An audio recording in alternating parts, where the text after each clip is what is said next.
Kicks 105.5, Luke Bryan, and Do I?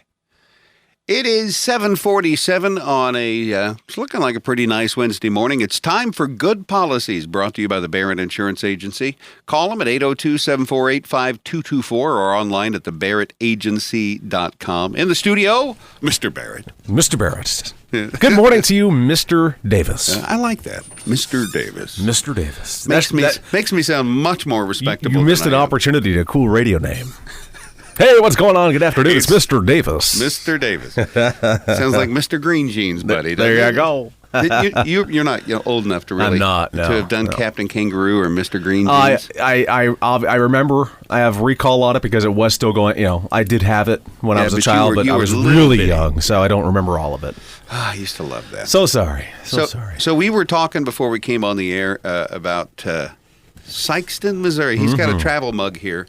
A small one. Let's take note. That's not huge. That's just a regular mug. It's a little one. But you say that you got a big one from Sikeston. Yes. Now, Sikeston is about 25 or 30 miles south of Cape Girardeau, which is where I went to high school in southeast Missouri. Right. And it's the weirdest thing in the world that you spent a little bit of time there. I do. I go once every year to see my brother and sister-in-law. Brother-in-law and sister-in-law, I should say. And in Sikeston is one of the coolest restaurants I have ever been in. I love it. You call it Lambert's. We always called it the Thode Roll. Yes. It's the home of the Throde Roll. The Thode Roll. Oh, the Thode Roll. You Missourians. Yeah, you crazy how people. You talk when you're from down there. Cape Girardeau is right on the Mississippi River. I learned gorgeous. to water ski in the Mississippi River. You wouldn't do that now because your legs would dissolve. I was thinking it's probably not safe. But I learned to water ski in the Mississippi River, and we used to fish. And that's a great area down there. Got a new bridge there. They blew up the old one and built a brand new bridge going over to east. To Illinois. Yeah. To Nothingville is really what's over there. Well, is the Purple Crackle still over there? I don't know. The Purple Crackle is where we used to go, had the drive-up liquor window in the back. Well, I can tell you that's where all the bad habits exist, is across the river in Illinois. If you want to get in trouble, you'd have to cross the bridge. There you go. Now, final thought on this, by the way. What is the deal with having, it's basically the equivalent of the Tobin Bridge, right? That's the beautiful bridge in Boston. It's the same engineer who designed this bridge going from Cape into Illinois. Yeah. Why? Well, somebody. It's gorgeous, but why? Yeah, I haven't actually seen the new bridge. It's awesome. I haven't been back there in a very long time. It's a very nice spot. Hopefully, the authorities aren't looking for me. I was going to ask you, why is it, Val, that you're avoiding Missouri? But anyway, so the Throde Roll is a restaurant where they throw your food. Yeah, they throw your rolls, and they give you portions that are the size of Texas. Yeah. You can gain weight there and catch food. It's the only place that you can eat a chef salad and weigh 25 pounds more when you're done eating it.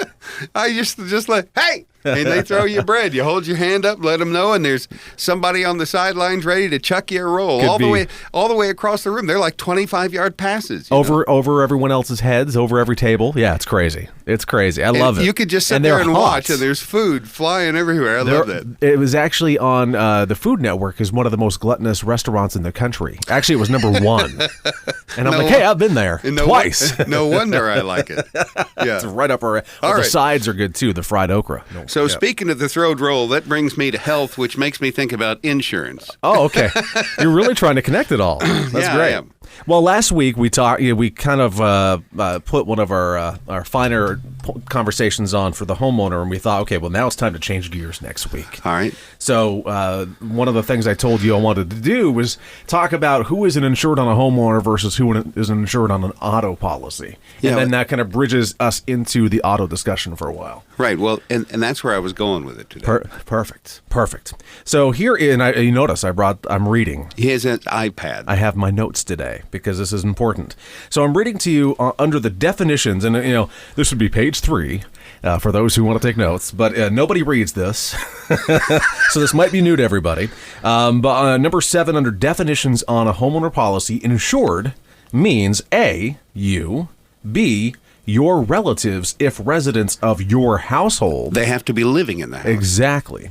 And C, persons under the age of 21 residing in your household and in your care or in the care of your resident relative. So basically a dependent at that point. And there's another one too that talks about your legal representative if you die while the policy is still in place.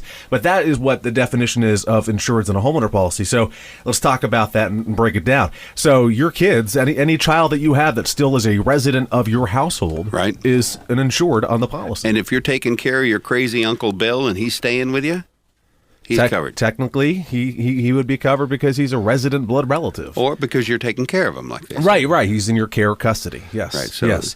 So that's a little bit different than what an auto policy would have. Auto policies are the most confusing things when it comes to definitions, which is why I thought this might be a good conversation. Okay. And I'll preface this with the reason to talk about it is there's been some confusion as of late with many of the people I've talked to as to whether they have to list drivers or not. Uh-huh. So let's talk about that. So there's a couple of definitions. They actually have under different parts of your auto policy the definitions of who is an insured. I'll read the first one. This is under the liability coverage. Insured is considered you or a family member for the ownership, maintenance, or use of any auto or trailer. That's on the policy. 2, any person using your covered auto. And we'll elaborate on that in a second. And then for your covered auto, any person or organization, but only with respect to the legal responsibility for acts or omissions of a person for whom coverage is afforded to under this part. So you got to be on the policy. That's what that's going to say. Right. But to break that down, and this is really where the confusion lies, is your family, people are covered, and insurance follows the vehicle. So if I borrow your car as I leave here today and I get into an accident, it will not be my insurance paying for it. Really? Oh, no. I didn't know that. It'll be yours. Okay. So this is, we're going to have to pick this up, but this is a really interesting conversation because it sounds like we're going to get into two different parts because some people just have liability insurance and some people have comprehensive or full coverage. Right. And who's covered in those two policies is going to change and be different as well. Exactly. Right? Exactly. And That's then, a great thing to go with. And then next week, I also want to talk about motorcycle insurance. We can do that. Because, and here's where I'm going with that, just so you can get prepared for it. It seems to me that people who get in a motorcycle accident are a lot more likely to suffer severe injury and high medical bills. Yes. So that's got to affect the cost of the coverage. I can actually give you real world examples on that. Okay. So, but the final thought on this one, and this is so I was giving you actual definitions. The final thought is remember this, and this is actual quote. We represent Progressive as well as many other companies. All members of your household of eligible driving or permitted age must be listed whether they drive your vehicles or not. That's a common rule. Right. So that's why it's important to really list everybody who's driving. And, the sticker shock thing, we'll talk about that next week, too. All right. We're running out of time. In the meantime, can we get an amen? An amen. Road rules. That's all right. We'll talk next week. This has been Good Policies, brought to you by the Barrett Insurance Agency, 748-5224, or online at thebarrettagency.com. And on Facebook, Barrett Insurance Agency. And on Google now. You can actually check these things out on our Google channel. All right. All right. And we'll talk next week.